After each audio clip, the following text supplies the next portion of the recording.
Bien, tal y como les habíamos prometido, ya está con nosotros Antonio Almonte Reynoso, quien es el ministro de Energía y Minas, con quien vamos a hablar sobre temas interesantes para el país. Pero antes vamos a hacer una breve reseña sobre este importante hombre de la sociedad dominicana.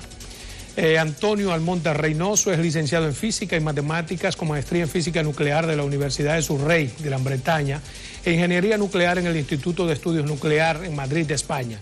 Además, ha realizado cursos y entrenamientos como el de Economía de las Infraestructuras en la Universidad de Harvard en el año 2004 y Diseño de Mercados Eléctricos bajo la conducción del profesor Dr. Frank Furter en Miami, realizando también una larga pasantía en la Universidad de Emory en Atlanta.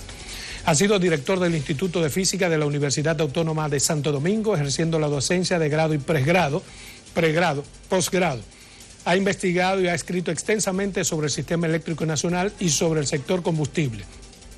Igualmente, durante varios años fue director de la Comisión de Energía y Minas del Partido Revolucionario Moderno. Consecuentemente, cabe perfectamente como ministro de Energía y Minas. Para mí es un inmenso placer tenerlo aquí en su programa Verdades al Aire. Muchas gracias, Adolfo, muchas gracias. Encantado. Para mí también un honor estar aquí presente contigo. Gracias, hermano. Para comenzar y poner en contexto la entrevista, ¿cómo van los trabajos en el Ministerio de Energía y Minas? ¿Qué ha encontrado allí? ¿Qué ha podido solucionar? Bueno, lo primero es que yo tengo dos cosas sobre los hombros. Porque tú sabes que iniciando el gobierno, aparte de la designación como ministro de Energía y Minas, se encargó inmediatamente mediante un decreto presidencial, uno de los primeros, el presidente Luis Abinader, después de las designaciones, en el cual se anunciaba que la Corporación Dominicana de Empresas Eléctricas Estatales, CDE, pasaba a ser su administración responsabilidad de una comisión especial, y a su vez esta comisión me designa a mí como responsable de la CDE. Yo quería preguntarle sobre eso. Quiere decir... Ahí había un impasse legal. No, porque lo que sucedió fue lo siguiente. Siempre el vicepresidente ejecutivo de la CDE había sido designado por decreto. Sí. Y por decreto se había creado la figura de la vicepresidencia ejecutiva de la CDE hace muchos años. Pero hay una ley que sostiene a la CDEE. ¿Cómo desconocer esa ley para qué? No. Mira, la CDE, en la ley 12501, fue designada como la corporación o la compañía o digamos el holding empresarial de las empresas del Estado en el sector eléctrico. Me explico. La coordinadora de las empresas del Estado en el sector eléctrico, la CDE. Pero en ese momento, en esa ley, se establece eso, pero la verdad es que las empresas que existían eran las empresas distribuidoras que pasaron a ser privadas. Y ETEC, la empresa de transmisión, y EGI, se anunciaba en la misma ley 12501 que pasarían a tener personería jurídica propia. Entonces, la CDE se quedó con pocas actividades. Fue después, en un decreto, no recuerdo si en el 2005, un decreto, 2006, el gobierno de Leonel Fernández, hubo un decreto en donde se creó el Consejo de la Dirección de la CDE, Administración de la CDE, y el vicepresidente ejecutivo de la CDE, no por ley, sino por decreto. Y entonces, lo que se ha hecho todos los gobiernos siempre es designar mediante decreto el vicepresidente ejecutivo de la CDE. Lo que hace este gobierno es, en lugar de designar vicepresidente ejecutivo de la CDE, en cumplimiento de la ley 113 y 142.13, que establecía que la CDE debía desaparecer y que el Ministerio de Energía y Minas estaba destinado a asumir, según esa ley, todas las funciones, atribuciones y responsabilidades que había adquirido hasta ese momento la CDE. Si la pasa, entonces lo que hace el presidente Luis Abinader es designar una comisión especial para la liquidación de la CDE a los fines de cumplir con lo dispuesto por la ley 142.3. ¿Y cuándo dice la ley que se elimina la CDE? La ley manda a que el ministerio asuma las funciones de la CDE. Ahora, la fecha final de su eliminación es un proceso. Lo que hace el presidente Luis Abinader es designar una comisión especial para llevar a cabo el proceso de liquidación. ¿Por qué? Porque la CDE tiene más de 10 contratos firmados con empresas de energías renovables. Y tiene además otros contratos firmados con empresas de energía térmica. Y son contratos, uno de largos años, de largo plazo, y otro de corto plazo. Pero esos contratos representan derechos adquiridos por esas empresas. Y por consiguiente, la liquidación de la CDE no puede vulnerar esos derechos adquiridos a nivel empresarial. Claro. Segundo, la CDE tiene múltiples compromisos de otro tipo. ¿Y qué va a hacer con todo ese personal? ¿Se queda funcionando? Tiene activos, etcétera. Entonces, para ese proceso, lo que se crea una comisión integrada por el ministro de Hacienda, el consultor jurídico de la presidencia y el ministro de Energía y Minas, quien les habla y el que la preside. Y esa comisión, a su vez, contrata expertos que están ahora mismo trabajando ya en todo ese proceso que implicará negociación de esos contratos para traspasar a las distribuidoras y que también implicará lo que se va a hacer con algunos activos y con otros compromisos, etcétera. Por consiguiente, la fecha de liquidación, usted no la puede establecer así, porque será un proceso que se puede llevar 8 meses o un año. Perfecto. Ese proceso. En ese mismo tenor quería preguntarle, ya que usted habló sobre la contratación de expertos, se supone que ustedes han recontratado a algunos expertos que antes se endiablaban, que se decían que no eran capaces. ¿Es cierto que se han recontratado algunos expertos que antes eran aumentados? No recuerdo cuáles, por ejemplo. Nosotros, por ejemplo, en el caso de Energía y Minas, no hemos recontratado expertos que estaban antes. Lo que podía suceder es que todavía algunos especialistas o algunos expertos tengan contratos. Y en lo que ustedes estaban todavía tienen. Pero básicamente no hemos contratado ningún experto especialista que nosotros gestáramos. ¿Cómo es que funciona? Explíquele al país cómo funciona el sector eléctrico, porque está el Ministerio de Energía y Minas, que ahora también tiene a la cabeza lo de la CDE, está el Consejo Nacional de Energía. Mira, la CDE va a desaparecer.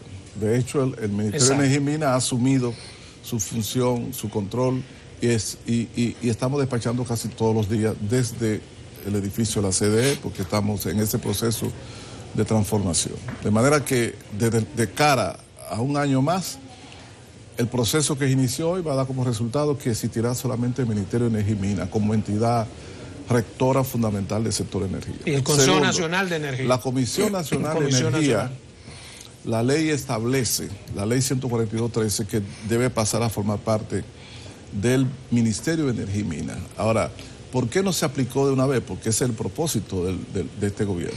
Pero este gobierno quiere cumplir la ley. En la consultoría jurídica, el Poder Ejecutivo encuentra que el Ministerio de Energía, que la Comisión Nacional de Energía aparece jurídicamente como adscrita al ministerio, no como una parte del ministerio. Entonces tendría que aprobarse una ley que modifique esa condición, tanto en la Comisión de Energía como en la Dirección General de Minería, y cuando esa ley se apruebe, entonces pasarían a formar parte ambas unidades, la Dirección General de Minería y la Comisión Nacional de Energía, del ministerio. Mientras tanto, lo que se ha hecho es designar directivos de esas entidades, de la Comisión Nacional de Energía y de la Dirección General de Minería, que están alineados con lo que es la visión de cambio y de transformación en el sector eléctrico y en el sector en términos de reducción de personal, ¿cuánto representa todo eso, la eliminación de esas entidades? Bueno, en el caso de esas entidades todavía no se han sido eliminadas, todavía existen. Pero está el estudio de que está en proceso. En el caso de la CDE tenía un personal, una nómina exagerada, de alrededor de 1.100, 1.200 empleados. Eso es la nómina, incluyendo algunos cientos de efectivos militares que trabajaban en la seguridad de Punta Catalina y de la CDE, etcétera, etcétera. Pero es el total, la nómina en términos económicos. Entonces se inicia un proceso de desmonte de esa nómina.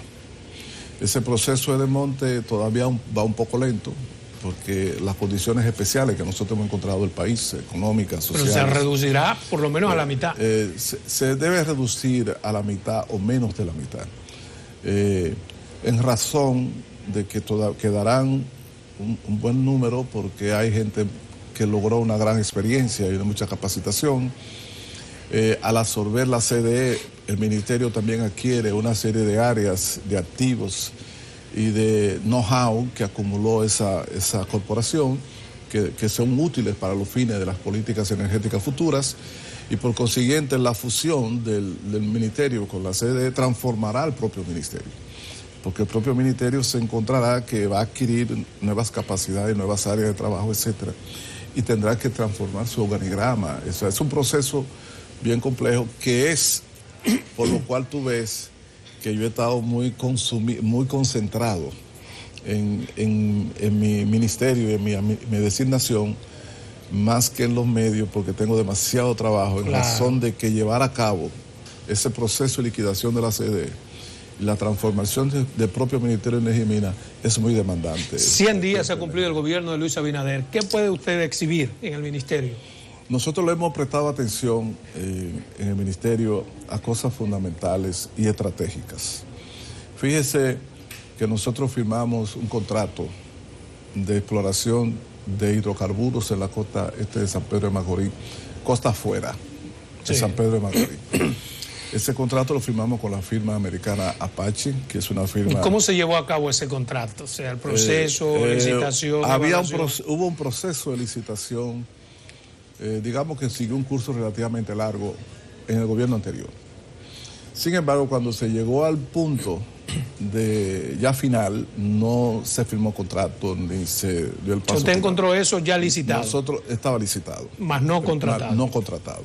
Nosotros entonces inmediatamente sometimos a una revisión cuidadosa, porque teníamos conocimiento de que eso existía, una revisión cuidadosa de todo el proceso, de la ronda de licitación, de la licitación y del contrato, y de la posibilidad y de un borrador de contrato. En esa revisión se dieron cuenta que todo estaba bien. En esa revisión encontramos que esencialmente todo estaba bien, no había ninguna violación fundamental, y entonces dimos los pasos, hicimos contacto con la firma ganadora de la licitación, dimos los pasos, hicimos todas las gestiones, y el propio presidente Luis Abinader impulsó bastante que se siguiera hacia adelante con ese contrato a los fines de iniciar ya a principios del próximo año, del 2021, los trabajos de exploración en esa cuenca de San Pedro de Macorís, que en muchos estudios dan indicios de la existencia de hidrocarburos. ¿Qué otra cosa se puede exhibir en estos 100 días? Yo sé que de caras a la gente, perdóneme, no se puede exhibir mucho, pero a lo interno, amarrar, orquestar todas esas cosas debe ser mucho. Sí, en primer lugar, nosotros logramos una reducción significativa de los sobrecostos en la gestión estatal de las empresas eléctricas. Fíjate que había un consejo de la CDE eliminado, había un consejo de la unidad de electrificación rural suburbana, también lo eliminamos. Habían 3 consejos de las empresas distribuidoras y los redujimos. Usted hablaba de un consejo unificado. ¿En qué va ese consejo unificado? Por eso, los 3 consejos de las empresas distribuidoras las redujimos a 1. Hemos logrado una coordinación esencial con el sector de los generadores privados. ¿Y cómo se logró, perdóneme, esa reunificación de esos 3 consejos? Porque hay una parte que es del sector privado. No, las empresas distribuidoras son todas estatales. Okay. Y entonces el presidente designó a consejeros, a los mismos consejeros para las 3 empresas. Significa eso que hay un solo consejo que es el que es responsable de la administración de las 3 empresas distribuidoras.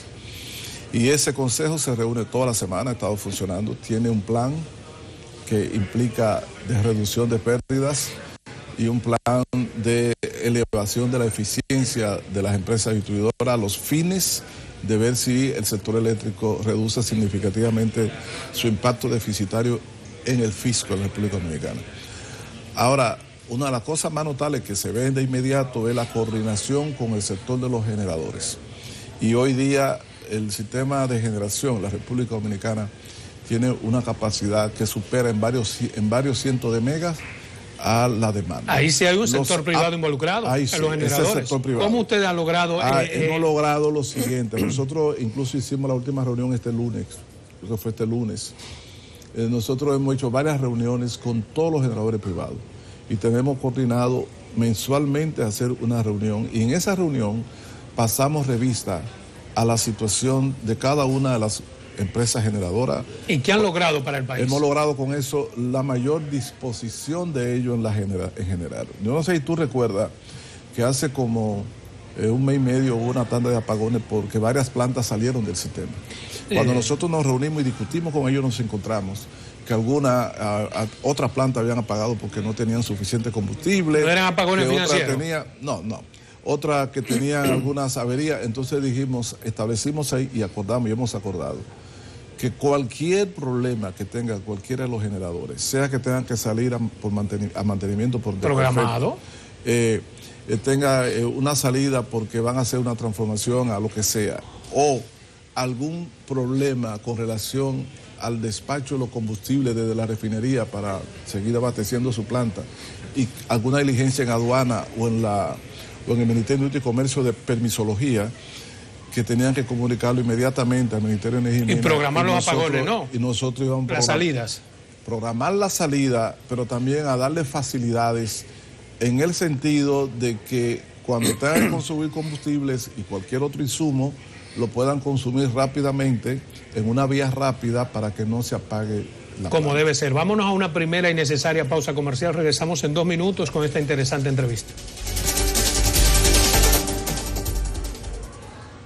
Bien, continuamos con esta interesante entrevista. Antes de irnos a una pausa, me gustaría retomar el tema, ahí donde mismo usted lo... Sí, yo también. Yo quería decirte, de acuerdo a tu pregunta de estos 100 días, nosotros nos hemos concentrado en muchas cosas estratégicas que vale la pena darlas a conocer, Salomón. Por ejemplo... ¿Cuáles? Por ejemplo, nosotros ya tenemos lista una propuesta que presentaremos los próximos días al presidente de la República de modificación de la ley minera de República Dominicana. La ley minera es de 1971, la vigente actualmente. Y resulta que muchas cosas han cambiado y muchas experiencias se han adquirido. Entonces, mediante consultas y discusiones sostenidas a lo largo de los últimos meses, logramos consensuar una propuesta para modificación de la ley minera, que lo único que falta es una consulta final con algunos de las empresas del sector, porque tenemos que incluir el sector empresarial también. Tenemos las contribuciones de algunas empresas, pero queremos tener todas las empresas del sector minero en eso. Esa propuesta de modificación de ley que se someterá en los próximos días al presidente de la República para que la tramite al Congreso, es un paso trascendental, porque eso significaría la actualización del marco jurídico y normativo de la actividad minera en este país, que ha crecido significativamente y que tiene mucho potencial y que tiene dos caras, esa actualización. Por un lado, estimular y facilitar la inversión y el emprendimiento en materia minera de empresas extranjeras y nacionales, y por otro lado garantizar el ejercicio responsable de la explotación de los recursos minerales, que significa la sostenibilidad ambiental y también social.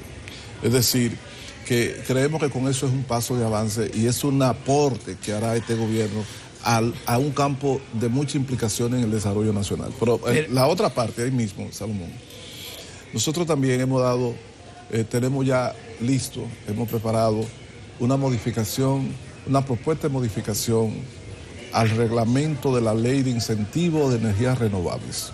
Esa Ley de Incentivo de Energías Renovables, la parte fundamental es su reglamento en lo que se refiere a los contratos, etcétera, y los precios, etcétera. Y esa modificación será la base para lanzar próximas licitaciones a los fines de contratación de energías renovables. El Ministerio de Energía es el jefe del sector eléctrico del país. Sí.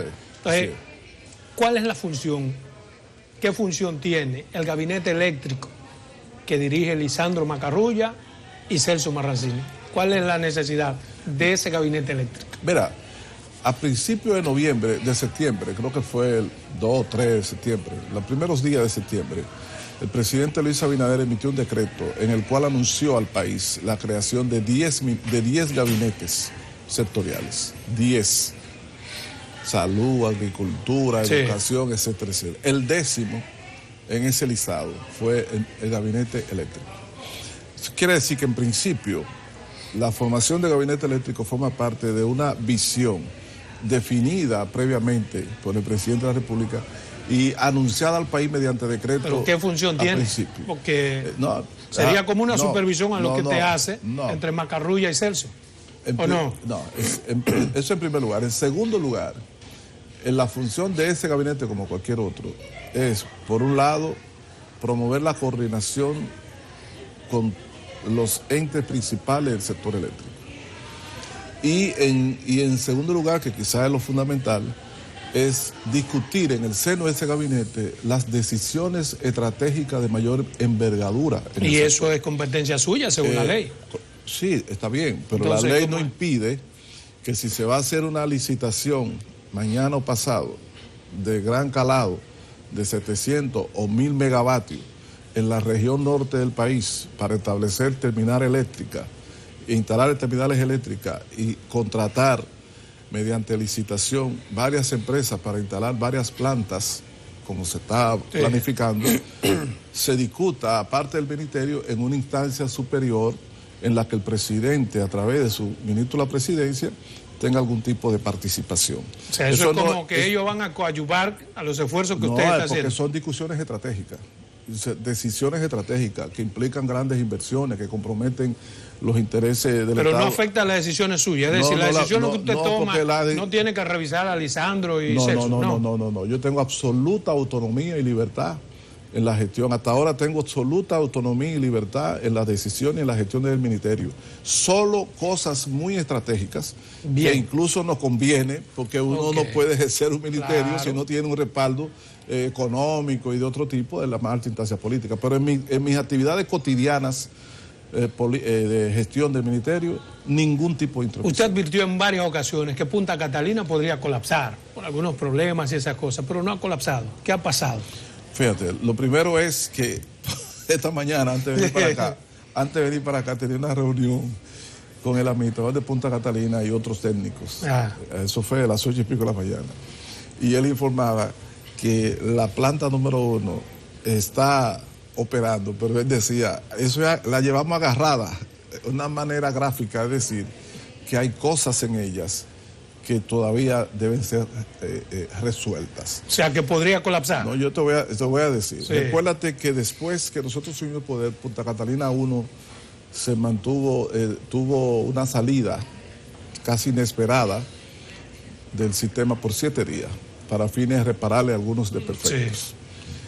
Entonces nosotros iniciamos, ya habíamos iniciado, pero se acentuaron los diálogos con el consorcio constructor, en donde le hicimos reclamaciones por escrito, formales, con detalles, de las fallas que tenía Punta Catalina 1, que no la aceptábamos, o sea, que no estábamos dispuestos a emitir la certificación de aceptación definitiva de la central. ¿Y qué ha pasado? ¿Qué resultado hemos tenido con eso? Eso implicó varias rondas de discusiones e implicó el reconocimiento de algunos aspectos de lo que nosotros señalamos. Todavía no hemos terminado un acuerdo final al respecto, pero el gobierno dominicano no ha emitido ni va a emitir la certificación de aceptación definitiva de Punta Catalina 1. ¿Y qué implica eso, emitir la aceptación? Bueno, emitir la aceptación está asociada a la vigencia, a la permanencia de la garantía de la planta y a pagos finales, algunas responsabilidades. Hasta que ellos no... Y entonces, hasta que nosotros no estemos satisfechos con las demandas que le hemos hecho de la fragilidad. ¿Cuáles son esas demandas para que el país sepa y cuáles faltan? Es importante que la gente sepa, aunque Punta Catalina está funcionando. Que muchas de ellas son cosas muy técnicas. Okay. Sí. El sistema, por ejemplo, el sistema que controla el nivel de emisiones de contaminantes tiene serios defectos. Exacto. Ustedes decían que una planta que contaminaba, que podría haber desechos tóxicos. Todavía está en condiciones tolerables, perfecto, pero se ha tenido que hacer varias reparaciones. También hay otros temas que tienen que ver con cosas más serias, como es el sistema. Pero no va a colapsar. Lo que quiero saber es, como ciudadano, fíjate, me preocupa que pueda colapsar. Fíjate, nosotros tenemos un equipo técnico que opera Punta Catalina. y la calidad de su operación se evidencia con la estabilidad de su producción, a pesar de las fallas que nosotros hemos detectado y de la falta de calidad del proceso de instalación y una serie de improvisaciones. Ahora, como estamos en discusión con el consorcio, si a nosotros se nos corrigen esas fallas y se sustituyen los equipamientos y los subsistemas que indicamos, Punta Catalina no colapsaría. Ahora, si nosotros... O sea, la ceniza tóxica y esas cosas. No, es que la ceniza tóxica es otra cosa. Si nosotros no hacemos las exigencias que estamos haciendo y las reclamaciones que estamos haciendo, y si estas no se satisfacen, no tendríamos una planta robusta y confiable. ¿Y cuándo se puede satisfacer? Porque Punta Catalina sigue trabajando. Entonces, eso es algo, eso que usted dice es algo como urgente y necesario. Hay que hacerlo para que no colapse. ¿O tendríamos luego que pagar el triple? No. Si colapsa la planta. No, fíjate, si tú detectas en un vehículo que hay para poner un caso, que hay un escape de aceite, eso no impide, del motor, y más o menos significativo, eso no impide, no es el caso, pero eso no impide que siga corriendo. Que siga corriendo. Ahora, sí te dice que si no le pone atención, tarde o temprano te va a colapsar. Por eso le digo, ¿cuándo entonces se va a poner? Lo que te estamos diciendo es eso. Nosotros hemos detectado fallas que la hemos descrito y le hemos discutido, algunas de las cuales han sido admitidas y ratificadas por la empresa. Por el consultor que tenía anteriormente la sede de Stalin Consultants. Entonces, eso no implica que la planta no pueda seguir trabajando. Cuando el administrador dice la llevamos agarrada, es queriendo decir, no la pone en peligro. Estamos trabajando con ella, pero si estas cosas no se corrigen, en un futuro breve podríamos tener serios problemas. ¿Y las fallas estructurales que daban como resultado cenizas tóxicas, esa parte se corrigió? No, la parte de la ceniza es otra de las grandes fallas encontradas y es responsabilidad exclusiva de la administración anterior. Ese espacio... esa no existe, es responsabilidad de quienes tiene ahora. No, vamos a hablar claro. Estamos hablando de la causa de eso. Sí. O sea, la causa de eso es que el consorcio constructor Odebrecht entregó los planos y los detalles de cómo manejar el patio de ceniza. Más aún, en los meses en que ella estuvo operando la planta Odebrecht, antes de pasársela a la CDE, ellos utilizaron correctamente la deposición de la ceniza de los residuos. Sin embargo, tan pronto el gobierno anterior, la administración anterior de Punta Catalina y la CDE recibieron la planta, hicieron otra cosa y la ceniza sencillamente la tiraron al aire libre. O sea, que no es un problema de consulta de la compañía, sino de la administración anterior. Casi un año, o sea, de noviembre, de octubre para acá, del año pasado hasta acá, hasta que entregaron el gobierno en agosto, estuvieron colocando toneladas y toneladas de ceniza al aire libre. Y esa es responsabilidad, ese desastre, ese desorden, fue responsabilidad de la administración anterior. ¿Cuándo lo corregimos? Nosotros estamos buscándole solución. Incluso hemos hecho ya varias consultas, reuniones, tenemos propuestas y estamos ya a punto de decidir un camino. Que no utilizarlo para clinker, para el cemento, ¿no? Estamos estamos a punto de utilizar un camino. Se maneja ese dato, pero también se maneja la posibilidad de que entonces se hagan algunas modificaciones en algunos aspectos de la planta o se le hagan algunos añadidos, digamos así, tecnológicos para redondear a los fines de tener un tipo de ceniza que pueda ser comercializada para redondear. ¿Punta Catalina ha sido beneficiosa o no? ¿Está dando resultados o no? No, pero Punta Catalina, la energía que produce es un aporte fundamental a la cantidad de energía que consume el pueblo dominicano. O sea, es beneficioso. Entonces, sí, por su generación de energía, sí. Entonces no tenemos por qué venderla. Bueno, ese es otro tema. Me gustaría entrar en ese tema, porque yo entiendo que si algo beneficia al país... Ese es otro tema, pero ahí te quiero hacer una aclaración. Las reclamaciones, las denuncias, las críticas que siempre hizo el PRM y que hice yo particularmente, fue no hacia la energía que produjera Punta Catalina convenía o no, sino si valía $3.000 millones la construcción de Punta Catalina. Si no hubo sobrecosto. Es decir, no es así Salomón tiene una jipeta de 2 millones, una jipeta tal, es si tenía que pagar 4 millones si el mercado dice que son 2. En sus estudios, ¿cuánto vale Punta Catalina? Entonces, hasta ahora, según todavía en bruto, según los datos recabados, después de yo estar en el gobierno y administrando la sede, van más de 3.100 millones de dólares invertidos. En el precio de Punta Catalina, invertido. Entonces, que es la suma de lo que se ha pagado vía contrato al consorcio, más los gastos que ha hecho el gobierno, vía la sede, particularmente en Punta Catalina, el total.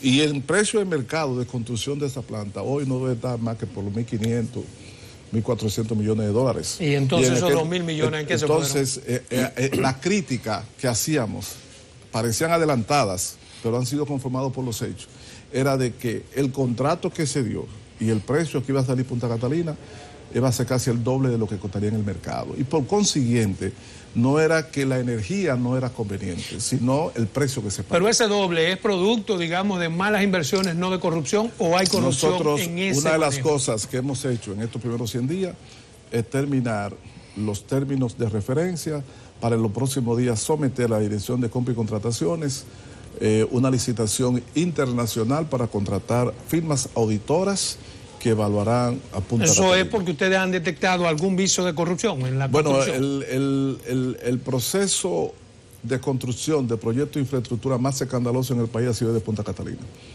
Lo menos que puede hacer un nuevo gobierno es explicarle al país qué pasó. Y esa explicación no puede ser subjetividad mía como ministro. ¿Y cuándo van a contratar entonces? Ya se va a someter, ya están listos los términos de referencia y la Dirección de Compra y Contratación en los próximos días recibirá la propuesta de la noticia. Y entonces se habrá una licitación y se contratará una firma internacional que hará auditoría de Punta Catalina. Y los resultados se darán a conocer a los públicos. Mire, usted había abogado siempre por la revisión del contrato de compra de carbón, que lo dejó amarrado el pasado gobierno. Sí. ¿Qué ha hecho usted? ¿Qué han detectado en esa revisión de ese contrato? Espero que me conteste en 2 minutos. Vamos a una segunda pausa comercial. Bien, continuamos en esta interesante entrevista. Antes de irnos a comercial, le preguntaba, ¿ustedes iban a revisar los contratos de la compra del carbón que sostendría Punta Catalina? Porque se supone que el gobierno lo dejó amarrado. ¿Qué han detectado ahí? Bueno, nosotros hemos analizado el contrato. El contrato obedece a un proceso que se llevó a cabo este mismo año. El contrato fue de abril de este año. Si no recuerdo mal, tiene una duración por 1 año. De manera que nosotros estamos compelidos a o ratificarlo o volver a hacer un concurso para contrato de... No, si hay irregularidad no hay que ratificarlo. Un momentito, del próximo año. Ahora bien, en el contrato en sí mismo no tiene ninguna irregularidad. El contrato en sí mismo. Fíjate que siempre en los procesos de algunas actividades, algunas contrataciones, etcétera, a veces el problema no está exactamente, en algunas ocasiones en el contrato, sino en el proceso de adjudicación del contrato. Ok, en el contrato, a ver si entendemos, si el país entiende, el contrato en sí mismo no tiene irregularidad. Usted dice en sí mismo, significa que en otra parte sí puede haber No, lo que quiere decir es que el contrato tiene unos términos, unas cantidades de carbón, unos precios. Pero el proceso para llegar a ese contrato. Eso es otra cosa. Entonces lo que hay que revisar es el proceso de licitación para hacer ese contrato. Ahí que han detectado. Entonces, eso también forma parte de la de la auditoría que se hará sobre Punta Catalina. ¿Qué se está haciendo? Porque también. Porque son esa auditoría o ese proceso de auditoría, porque van a ser 2 realmente, tiene varias implicaciones. Una es el proceso de licitación. Eso lo hace con precontrataciones, no hay que esperar una compañía internacional. No. El proceso como tal, ver si eso no. Porque los términos del contrato ha dicho usted que están bien. Exactamente. Lo que yo te quiero decir a ti es que la revisión del proceso de contratación y la licitación que se usa, etcétera, forma parte de las investigaciones que se van a hacer sobre Punta Catalina. Que se van a hacer, no se han hecho. No se han hecho. Y sobre el contrato de mantenimiento, que también quedó amarrado por el pasado gobierno, que ustedes decían que un contrato que había que tener ovavisor, quedó amarrado. ¿Ustedes han revisado qué ha pasado? Este contrato de mantenimiento es un contrato limitado. Y cuando digo que es limitado, quiere decir no es un contrato de operación y mantenimiento global de Punta Catalina. De hecho, nosotros estamos preparando los términos de licitación para hacer otro contrato de operación y mantenimiento que sustituirá a ese. ¿Pero por qué? Si ese está bien. Porque ese no es un contrato de operación y mantenimiento. De hecho, aquí ellos si tienen acaso un ingeniero. Ah, ok. Eso no es un contrato de algunos mantenimiento y depende y que se hace a control remoto. Ese no es el contrato. Pero está bien el contrato, aunque el que ustedes ese quieran contrato nosotros hasta ahora no tenemos ningún tipo de... Mire, la Barrick pretende hacer en el país construir una presa de cola. ¿Es factible la construcción de esa presa de cola en términos en qué beneficia? Mira, en términos de las actividades mineras, sobre todo cuando se trata de minerales metálicos, etcétera, es común la construcción de presas de cola. Pero no en sitios como el que se quiere hacer aquí. Es común la construcción de presas de cola. Sí. Y aquí, de hecho, hay otras presas de cola ya construidas que operan hace mucho tiempo en esa región. De manera que esa no sería la primera. Creo que hay otras 3 presas de colas. Y en todos los países del mundo donde hay actividades mineras de explotación de minerales metálicos, hay presas de cola. Entonces, en el caso concreto, no, lo que te quiero decir que eso es una actividad, esa es una construcción asociada a cualquier explotación minera de largo plazo. Sí, en eso estamos de acuerdo. Solo que aquí se va a hacer en un lugar que no está asociado a donde se establece cualquier minera. No, eso por un lado. Por otro lado está lo siguiente. ¿Dónde se va a hacer la presa de cola? Perfecto. Entonces, se evaluaron, según las informaciones de la empresa, varias localizaciones posibles. Y ellos han escogido o proponen la que consideran es la más conveniente desde el punto de vista de la integridad de la misma presa y del menor riesgo posible en un futuro eventual de contaminación. Lo que ha sucedido es que la empresa, la firma Barrick Gold, ha anunciado la necesidad de esa presa de cola que el gobierno y el ministerio asumen que es una necesidad. Ahora, ¿dónde se va a hacer la presa de cola? ¿Cuándo se construirá? Y si se construirá definitivamente, eso no se ha decidido. No se ha decidido. Porque lo primero que tiene que hacer la firma es su estudio de impacto ambiental, que es un estudio bien complejo y bien detallado. Y entonces el Ministerio de Energía y Minas y el Ministerio de Medio Ambiente harían la evaluación de ese estudio. Y dar el visto bueno. Y posiblemente con la asistencia de expertos internacionales de entidades reconocidas. Lo que pasa es, perdóneme... Excusa, pero déjame decirte, y será en ese momento, dependiendo de los resultados, que el Estado Dominicano podría emitir su aprobación o desaprobación de la construcción de presa de cola. Bien. Siempre y cuando no ponga, de acuerdo a los estudios y las evaluaciones, en riesgo el ecosistema, el medio ambiente, la población. Lo que pasa es que generalmente esas empresas mineras llevan presas de cola, pero en el caso nuestro, al estar colocado donde está esa empresa minera, hacer esa presa de cola de cualquier forma va a afectar el medio ambiente. Habría que ver qué tanto lo vamos a aceptar. Pero mire, usted participó por casualidad en las negociaciones del gobierno para el adelanto que está dando Barrick Gold ante las circunstancias, la necesidad que tenemos en el país en términos económicos. Supongo que como ministro de Energía, ¿podría explicar en qué consistió esa negociación? No, nosotros las negociaciones, como tú dices, para el adelanto no, esas son gestiones más bien propias del Ministerio de Hacienda y de quienes tengan que ver... Usted como ministro hay que preguntarle, mire, en términos de energía, ¿qué implica? No, en términos de las gestiones para que avance pago de impuestos, eso más que nada lo hace el sector económico del gobierno. Y es algo que lo puede hacer no con la Barrick, lo puede hacer con cualquier empresa. Es decir, si una empresa instalada está condenada, obligada o comprometida a pagar 100 pesos de impuesto este año, el gobierno, ante una circunstancia muy especial, le puede solicitar, avanza 50 o 60 y la empresa puede decidir sí o no. Sí, eso fue todo lo que pasó. Yo lo entiendo, pero, eso fue en base hay a un que, costo.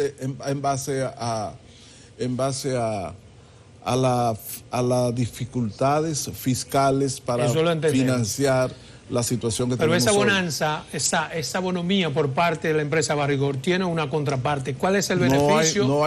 Es que no hay ninguna, digamos, gran bonomía en el sentido de que es un dinero que tiene que pagar. O sea, es normal. O sea, no es normal, pero es un dinero que tiene que pagar. Sí. Naturalmente, en el caso concreto de la Barrick, el volumen de sus aportes en términos fiscales de impuestos y la relación también que tiene de copropiedad el Estado Dominicano, era factible ese tipo de movimiento. Porque no se llegó a un acuerdo en el que hay que darle algo a cambio. Es que el Estado también es copropietario, es socio. Sí. Y entonces se trata de una actividad minera que está enclavada en la República Dominicana. Sí. Entonces, y es una corporación multimillonaria. Entonces, eso no tenía... Pero eso no significa que el Estado Dominicano haya comprometido más nada, que el gobierno haya comprometido más nada con la Barrick. Okay. Ya te digo, el proceso de decisión sobre la construcción de la presa de Cola está amarrado a los resultados de los estudios de impacto ambiental. Mire, ¿cómo va el proceso para la ley de energía eléctrica? O sea, los vehículos y esa cosa. Se supone que había un protocolo ya para que comience a funcionar. Mira, aquí se ha reavivado la discusión sobre el pacto eléctrico, la firma del pacto eléctrico. El gobierno dominicano está de acuerdo con la firma del pacto eléctrico. El pacto eléctrico incluye reforma a leyes, a la Ley General de Electricidad, etcétera. Y particularmente en el caso del gobierno, tiene propuestas para el fortalecimiento y la ampliación del uso de lo que se llama movilidad eléctrica. Exacto. Es ¿Cómo decir, va eso? del tema de la un poco electrificación el transporte dominicano para que el dominicano tenga mayor facilidad y acceso. Yo creo que en cualquier reunión, entrevista futura, podríamos explayarnos sobre el tema de la movilidad eléctrica, que es uno de nuestros, incluso lo anunciamos durante la campaña electoral. Mire, no queda un minuto. En términos de energía nuclear, la pasada viceministra Susana Gotró llevaba unos proyectos que parecen interesantes para el país. ¿Qué se ha hecho con esos proyectos y se ha contratado algún tipo de energía? Mira, con relación a las actividades nucleares, aquí en lo que se refiere a energía eléctrica con plantas nucleares, no hay nada sobre eso. Ahora, las aplicaciones de la energía nuclear en el área de medicina, de salud, de eso sí hay algunos proyectos. Hemos encontrado algunos proyectos, algunas iniciativas importantes. Pero también hemos encontrado un conjunto de otros proyectos que se han quedado sin representación nacional para fines de aprovechar sus aplicaciones. Y una de las cosas que estamos haciendo es la reestructuración en parte del Viceministerio de Energía y Minas para darle continuidad a las iniciativas anteriores positivas que adoptó el Viceministerio cuando dirigía a Susana Gotró, pero también para la aplicación y el desarrollo de otras iniciativas contempladas y propuestas por el Organismo Internacional de Energía Atómica y que por algunas razones aquí no se estaban desarrollando. Y vamos a desarrollar otras en ese sentido. El tiempo es demasiado breve en una entrevista tan interesante. Para mí ha sido un inmenso placer tenerlo aquí en su programa Verdades al Aire y dejo abiertas las puertas para que pronto, cuando tenga otros datos que usted crea que son de interés nacional, está aquí Verdades al Aire. Muchas gracias. Inmenso placer tenerlo aquí. Muchas gracias, Adolfo. Yo espero que ciertamente me invite a la mayor brevedad para hablar de más cosas que... Claro, porque se quedaron muchos temas en el tintero. Te auguro mucho éxito en tu programa y ciertamente puede contar siempre con mi colaboración en lo que yo pueda, porque mis afectos son fuera de la televisión. Claro, gracias. Para mí también. Para mí es un honor tenerlo aquí. Gracias. Vamos.